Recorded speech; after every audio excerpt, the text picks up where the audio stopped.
Hi friends, I am Abhishek. Welcome to my YouTube channel the ocean of Shiksha. तो अभी जो हम वीडियो डिस्कस कर रहे हैं, आज हम एम लक्ष्मीकांत का जो चैप्टर 8 है डीपीएसपी, उसको हम डिस्कस करेंगे, जो कि है directive principle of state policy, जिसे हम हिंदी में कहते हैं राज्य के नीतिक निर्देशक तत्व।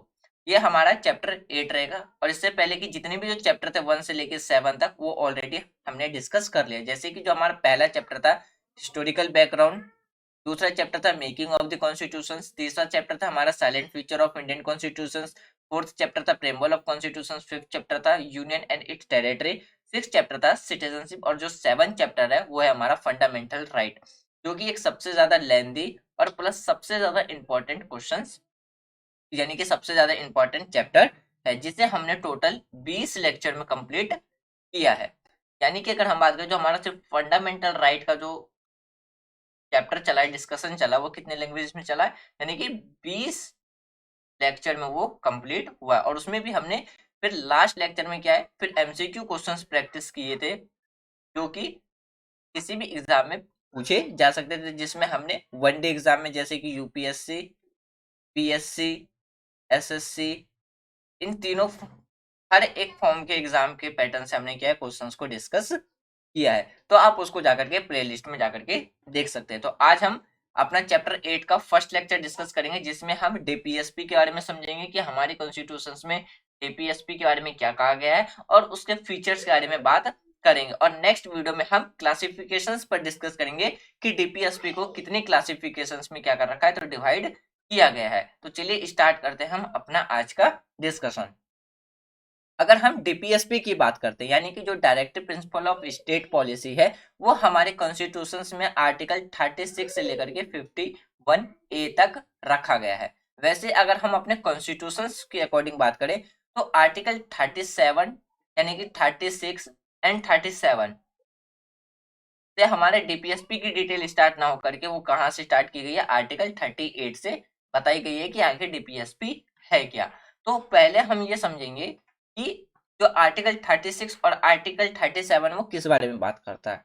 तो अगर हम बात करते हैं, जो डीपीएसपी है वो हमारा आर्टिकल 36 से आर्टिकल 35 तक दे रखा है कॉन्स्टिट्यूशन के पार्ट 4 में। और पार्ट 3 में क्या दे रखा है, तो पार्ट 3 हमारा बात करता है फंडामेंटल राइट से रिलेटेड।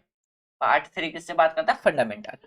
अगर हम बात करते हैं जो डीपीएसपी है, हम अपने कॉन्स्टिट्यूशन में, जो हमारे कॉन्स्टिट्यूशन में जो डीपीएसपी की बात रखी गई है, यानी कि जो directive principle of state policy है, वो हमारी कॉन्स्टिट्यूशन में कहाँ से बोरोड की गई है, तो लिया है हमने आयरिश कॉन्स्टिट्यूशन से, जो जिसे हम आयरलैंड का नाम भी जानते हैं।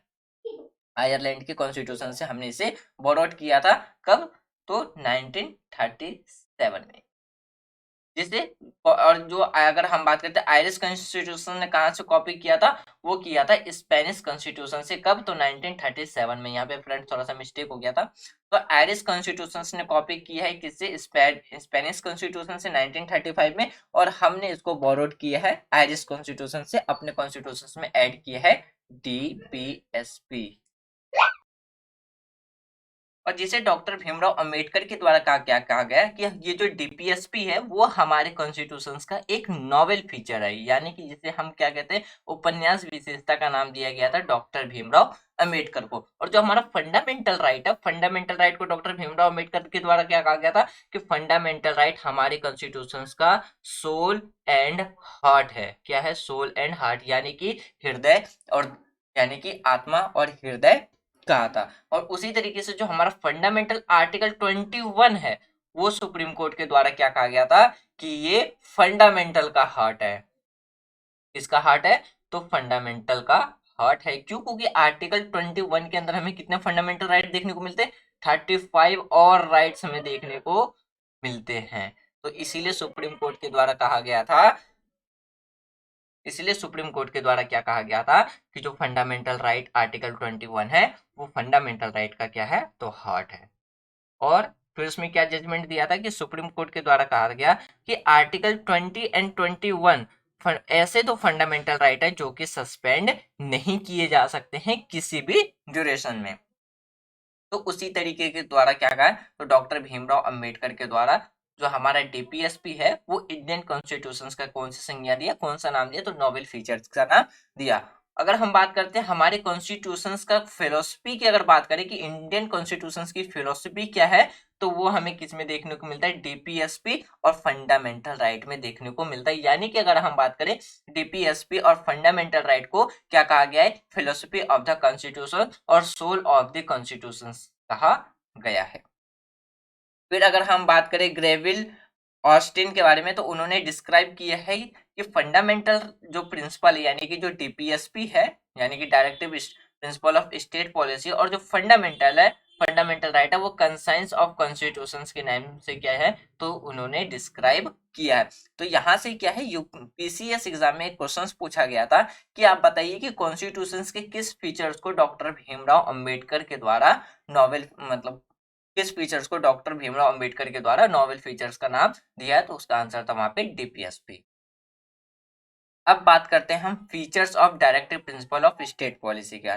सबसे पहले अगर हम डीपीएसपी की बात करें तो डीपीएसपी क्या है, ये एक ऐसा प्रिंसिपल है जो कि स्टेट को गाइड करता है कि आपको किस ड्यूरेशन में और किस तरीके से काम करता है, यानी कि एज अ गाइडेंस के रूप में काम करता है हमारा डीपीएसपी। वो स्टेट को ये निर्देश देता है कि राज्य जब कानून बनाया, राज्य के द्वारा जब कानून बनाया जाएगा तो वो किस डायरेक्शन में बनाएगा और किन बातों को वो ध्यान में रख करके कानून बनाएगा। अगर हम पहले फीचर्स की बात करें तो डीपीएसपी जो है वो स्टेट के लिए क्या करता है, पॉलिसी बनाने का काम करता है। वो राज्य को ये आइडिया देता है कि वो किस तरीके से कानून बनाएगा, यानी कि वो लॉ किस डायरेक्शन में बनाएगा, जिससे कि हमारा जो स्टेट है, स्टेट के लिए क्या है, एक वेलफेयर स्कीम होनी चाहिए या वेलफेयर लॉ होनी चाहिए जो सामाजिक कल्याण के लिए कानून बनाए। इस चीज के बारे में बात करता है हमारा डीपीएसपी। यानी कि अगर हम बात करें कि जैसे कि अगर राज्य के द्वारा जो नीतियां बनाने समय या कानून बनाते समय ये ध्यान रखना चाहिए कि जो भी कानून बनाया जा रहा हो वो हमारी सोसाइटी के लिए क्या हो, एक वेलफेयर की तरह हो, यानी कि हमारी सोसाइटी के लिए वेलफेयर हो। और ये जैसे कि अगर हम बात करते हैं there are the constitutional institutions और recommendations of the state in legislative executive administrative matter, यानी कि ये डीपीएसपी किस किस आप यानी कि किस किस कॉन्स्टिट्यूशनल इंस्ट्रूमेंट के लिए रिकमेंडेशंस का काम करता है। तो जैसे कि हमारे स्टेट की जो लेजिस्लेटिव हो गई यानी कि विधायिका, कार्यपालिका, और जो प्रशासनिक मामलों में राज्य के संवैधानिक निर्देश देने की या सिफारिश करने का काम करता है। अकॉर्डिंग टू आर्टिकल 36 की बात करें, अभी हमने बात किया था कि आर्टिकल 36 और आर्टिकल 37 में क्या दे रखा है। अगर हम आर्टिकल 36 की बात करें तो आर्टिकल 36 में स्टेट की वही डिफिनेशन दी गई है जो फंडामेंटल राइट के आर्टिकल 12 में स्टेट की डिफिनेशन दी गई है। सेम वही डिफिनेशन डीपीएसपी के पार्ट 4 के आर्टिकल 36 में दी गई है। और आपको ये बताना है कि आर्टिकल 20 में, सॉरी आर्टिकल 12 में फंडामेंटल राइट के अंदर स्टेट की क्या डेफिनेशन दी गई है, वो आपको कमेंट बॉक्स में लिखना है। अब हम बात करते हैं दूसरे फीचर्स के बारे में।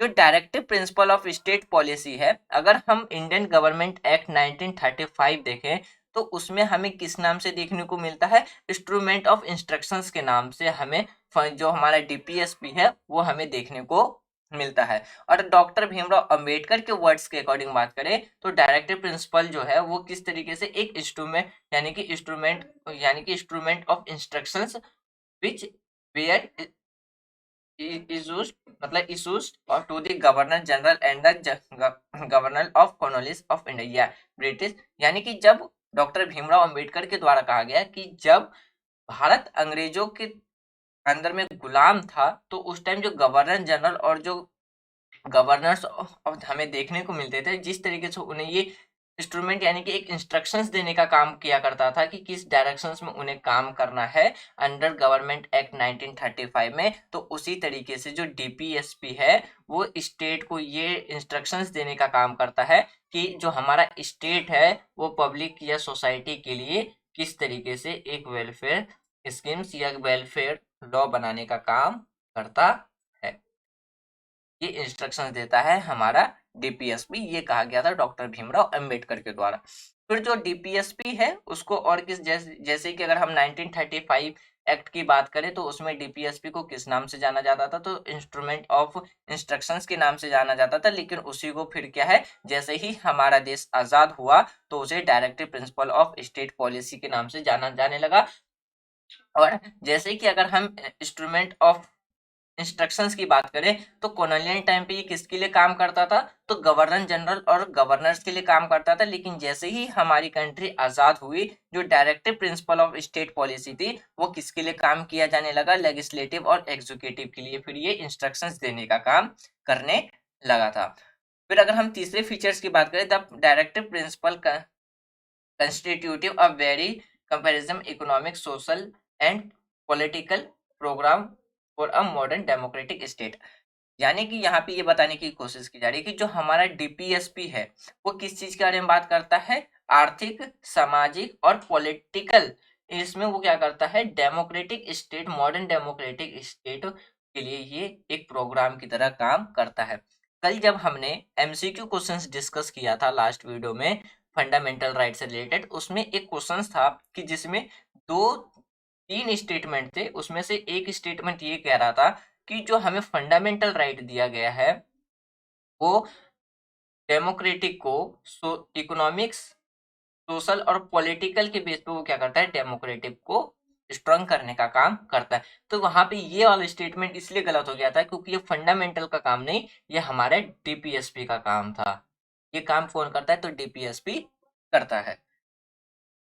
फिर वहीं पे अगर हम बात करें डीपीएसपी का जो उद्देश्य है वो क्या है, संविधान की प्रस्तावना में जो उल्लेखीय यानी कि हमारे प्रेम्बल में जो लिखा हुआ है, कॉन्स्टिट्यूशन ऑफ प्रेम्बल में जो लिखा हुआ है, justice, ideals of justice, liberty, equality, fraternity as outline, यानी कि हमारे कॉन्स्टिट्यूशन की जो प्रस्तावना में लिखा गया है कि न्याय, स्वतंत्रता, समानता और बुद्धत्व की जो उच्च आदर्श है उसको साकार करने के लिए क्या है, इसका मेन लक्ष्य रखा गया है, किसके लिए, तो यानी कि डीपीएसपी का जो मेन लक्ष्य रखा गया है वो रखा गया है कि हमारे जो प्रेम्बल ऑफ कॉन्स्टिट्यूशंस में जो बात रखी गई है न्याय के बारे में, स्वतंत्रता के बारे में, समानता, बौद्धित्व को, उसको बरकरार रखने के लिए डीपीएसपी का ये मेजर एम यानी कि प्रमुख यानी कि हम बात करते हैं प्रमुख लक्ष्य बनाया गया है।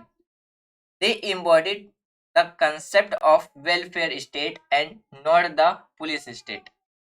यानी कि यहाँ पे अगर हम बात करें हमारा जो डीपीएसपी है इसका कंसेप्ट क्या है, कंसेप्ट ये है कि एक वेलफेयर स्टेट बनाने के लिए है, ना कि इसे पुलिस राज्य बनाने के लिए है। यानी कि हमारा जो डीपीएसपी है वो किस कंसेप्ट पे बात करता है, ये कंसेप्ट पे बात करता है वेलफेयर स्टेट के लिए। वहीं पे अगर हम कॉलोनियल टाइम पे बात करें तो हमारा जो इंस्ट्रक्शंस ऑफ इंस्ट्रूमेंट था, सॉरी, इंस्ट्रूमेंट ऑफ इंस्ट्रक्शन था, वो किस चीज के लिए बात करता था, वो बात करता था पुलिस स्टेट बनाने के लिए। और जो अगर हम डीपीएसपी की बात करें, डीपीएसपी में जो वेलफेयर स्टेट की बात रखी गई है तो वो किसके लिए रखी गई, establish economic and social democracy in India, यानी कि भारत में आर्थिक और सामाजिक लोकतंत्र स्थापित करने के लिए क्या रखा गया है, तो social state, sorry, welfare state की कंसेप्ट हमारे देश में यानी कि डीपीएसपी के अंदर रखा गया है। अगर हम फोर्थ फीचर्स की बात करें तो चौथे फीचर्स में क्या कहता है कि जो हमारा डीपीएसपी है वो क्या है, नॉन जस्टिसेबल है अपने नेचर से। यानी कि जिस तरीके से हम बात करते हैं, अगर फंडामेंटल राइट्स के द्वारा, सॉरी, अगर किसी भी स्टेट यानी कि जब स्टेट के द्वारा हमारे फंडामेंटल राइट का एवोल्यूशन किया जाता है यानी कि हनन किया जाता है, तो हम आर्टिकल 32 के तहत क्या है, सुप्रीम कोर्ट में जा सकते हैं। कमेंट बॉक्स में आपको ये बताना है कि किस आर्टिकल के तहत हम हाई कोर्ट में जा सकते हैं कंप्लेन लेकर के कि हमारे फंडामेंटल राइट का एवोल्यूशन किया जा रहा है। तो ये हमारा ये अधिकार मिल जाता है कि फंडामेंटल राइट का ये हनन जब स्टेट के द्वारा किया जाता है तो वो हम सुप्रीम कोर्ट में जाकर के अपनी याचिका दायर कर सकते हैं कि हमारा स्टेट हमारे फंडामेंटल राइट का हनन कर रहा है। तो इसका मतलब है कि जो हमारा फंडामेंटल राइट है वो अपने नेचर से क्या है, जस्टिसेबल है, जबकि हमारा जो डीपीएसपी है वो क्या है, नॉन जस्टिसेबल। यानी कि अगर हम डीपीएसपी की बात करें तो डीपीएसपी के लिए हम किसी भी कोर्ट में नहीं जा सकते हैं, ये कहने के लिए कि जो सरकार है यानी कि हमारा जो राज्य है वो वेलफेयर स्टेट के लिए काम ढंग से नहीं कर रहा है। तो इसलिए अगर हम बात करें जो डीपीएसपी है वो क्या है, एक नॉन जस्टिसेबल है, जबकि फंडामेंटल राइट हमें क्या है, जस्टिसेबल देखने को मिलता है। नॉन जस्टिसेबल, जस्टिसेबल का मतलब ये निकल के आता है यदि हम अपने अधिकार के लिए जब कोर्ट में जाते हैं तो उस अधिकार को कहा जाता है जस्टिसेबल। जब हमारे पास कोर्ट जाने का अधिकार नहीं रहता है किसी मैटर से रिलेटेड, वो आ जाता है हमारा नॉन जस्टिसेबल। जैसे कि फंडामेंटल राइट से रिलेटेड हम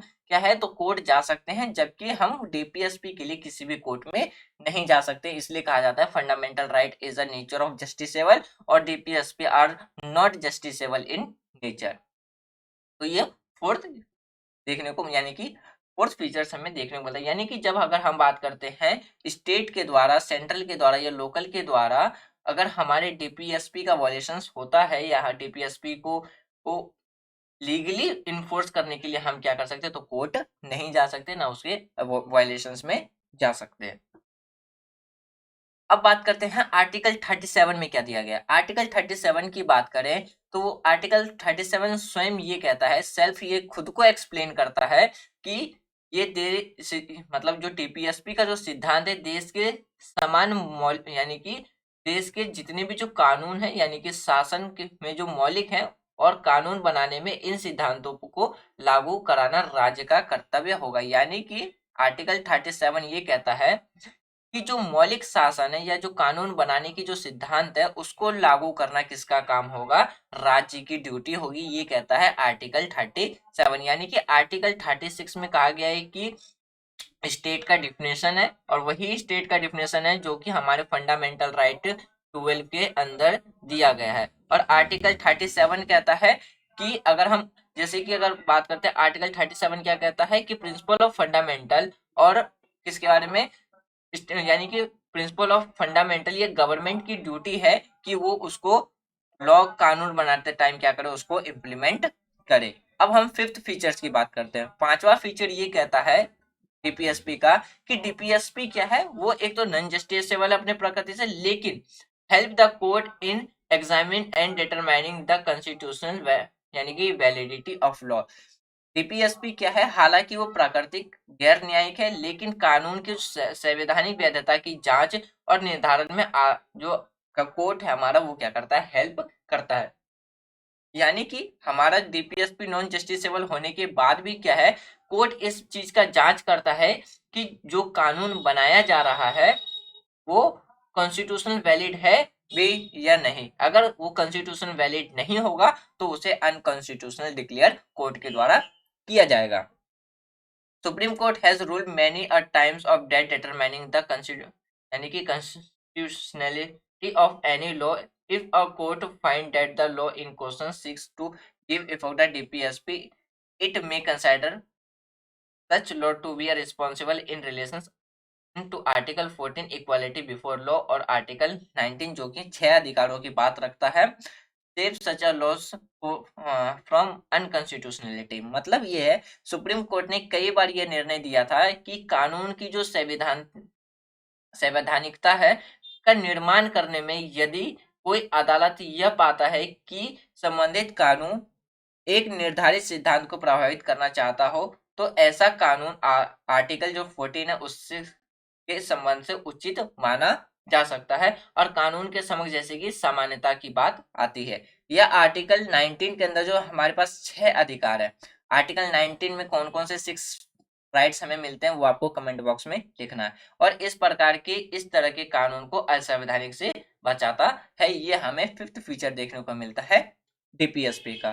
तो फ्रेंड्स ये था हमारा आज का डिस्कशन जिसमें हमने आर्टिकल 36, आर्टिकल 37 डीपीएसपी के बारे में और उसके फीचर्स के बारे में हमने आज डिस्कस किया। मुझे उम्मीद है कि आज जो भी हमने डिस्कस किया डीपीएसपी के बारे में वो आपको प्रॉपरली समझ में आ गया होगा। यदि कोई डाउट हो तो आप अपने डाउट कमेंट बॉक्स में लिख देना। जब हम इसका नेक्स्ट वीडियो यानी कि 8.2 लेक्चर डिस्कस करेंगे जिसमें हम क्लासिफिकेशंस ऑफ डीपीएसपी के बारे में बात करेंगे, उससे पहले अपने डाउट्स क्लियर करेंगे और डाउट्स क्लियर करने के बाद तब हम अपना आगे का लेक्चर कंटिन्यू करेंगे। और आपसे जो क्वेश्चंस पूछा गया आप उस क्वेश्चंस का आंसर कमेंट बॉक्स में जरूर दें, जिससे आपका एक रिकॉल भी हो जाएगा और एज अ रिविजन भी होता रहेगा। यदि आपको वीडियो पसंद आ रही हो तो वीडियो को लाइक करें, शेयर करें एंड चैनल को सब्सक्राइब करें। Thanks for watching friends, take care, जय हिंद।